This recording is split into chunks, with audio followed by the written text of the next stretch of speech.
Are you ready to rise? Well, that's the name of the motivational read that we're taking off the shelf with the book's author, Darren Smith. And Darren is now one of my colleagues, actually, because he's a radio presenter or a radio announcer at Gospel JAFM. Morning, friend. Good morning. To meet you. Great Good to meet morning. you. A book of poems. Yes. In preparing for this, before I read the book, I read that you're a preacher and you wrote the poem because of circumstances Yes. that you were going through. Yes. Speak to me about those circumstances. So after I left school, university, I tried to get a job. I sent out resume in my area, which was BS in Computing and Information Technology, and that went nowhere. So I thought about bringing it down a notch to the call centers. that didn't go anywhere either. So I said, all right, let me take it down another notch. Static security I applied for. I didn't get a call. So I was now frustrated because I think I'm qualified enough to get one of those jobs, but I didn't. So I felt frustrated. I felt truncated under the pressures of life. Had things to do, but I'm not able to find the money because I don't have a job. So out of all those things, came poetry.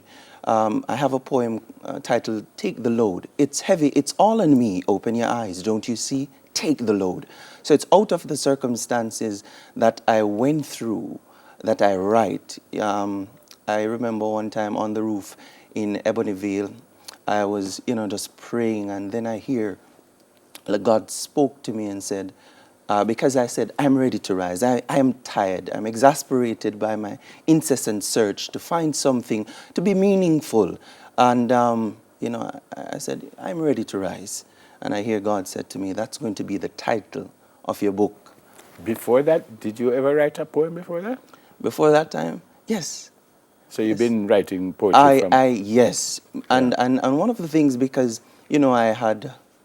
about 40 or so poems published in the Sunday Gleaner. Yeah. And before that, I was writing, but it seemed as if no one was reading. How did that happen? Because the first one you got published was A Broken Blackberry Heart. Yes. How did that happen? How did you get it in the Gleaner? I was a part of a group called Think Out Loud, a poetry group. And they were talking about, getting poems published in the art and education section. And I said, okay, let me try it out. And that was the first submission, and the first submission got publication. To text 1 and 2, or even to call a few. These are some of the things I do whenever my fingers are close to you. But no, you are no more. It affects me, burns my heart sore. When sadness overtakes me, you're always there to hug me. Who are you talking about? The BlackBerry? You're talking about the phone? The phone. That was interesting when I read it. There's an interesting one that you wrote, and it's called Stop the Wars, Heal the Scars. Yes. You mentioned Bob Marley in it. You mentioned Tivoli Gardens, Matthews Lane. This is something real that you're talking about. Right, because, I watch the news, and I see what is happening. And as a poet, how can I make my impact? And I thought about just writing about it. Stop the wars, heal the scars. Yeah. And, came the poem. You speak about child abuse. Yes. Actually, I wrote that poem for Empress for our Talk Up Youth website. So it was featured, speaking about children who are facing abuse and, to speak out. I've been looking for you through the telescope of my past and the mirror of yesterday. I've been looking for you to play with me this day. Will you marry me? is the name of that one. You were speaking with someone specific? No. I was talking about success. Yeah, and you mentioned, artists, you mentioned athletes, and there's one that a couple of them I like. The Happy Poem, and you mentioned Jamaica on a Mission, which is politics. So you've touched everything. Yes, because, I keep abreast with what's happening because I'm a radio announcer. So at the end of the day. Yeah. And at the end of it, you pay tribute to Maya Angelou, Buju Banton, and Tessan Chin. Yes. Why Buju and Tessan?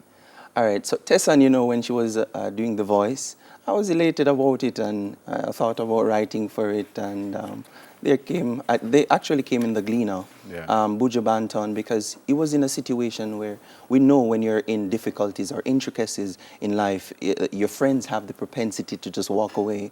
So I thought at that time, that was about 5 years ago, Yeah. when he was incarcerated, I wrote it and I said, I hope that he will see it, get to see it. It was like a letter writing to him. Yeah. I hope, you know, Were you you'll stay taught safe. to write a poem? Do you need to be taught to write a poem, or you can just sit down and write and it's a poem?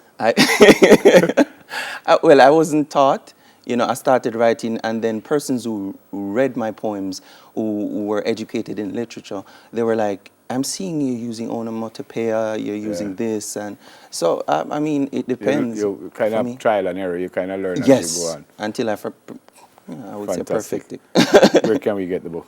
All right, so Kingston Bookshop, about Friday, it will be made available. We're working on Amazon. It was there, but we're working on that. Persons can contact me on my Facebook at Darren Chosen Smith, and also call me at 859-7689. Plan to do another one? Yes. All right. Good luck with it. Thank you so much. All right. Good to see you. And be safe. Thank you. Be safe. Author of Road to Rise, Darren Smith. He laughed when I said be safe, because I think he knows why I said Yes. it. That's it for Off the Shelf. So come, News in 5 will come up in just a little while.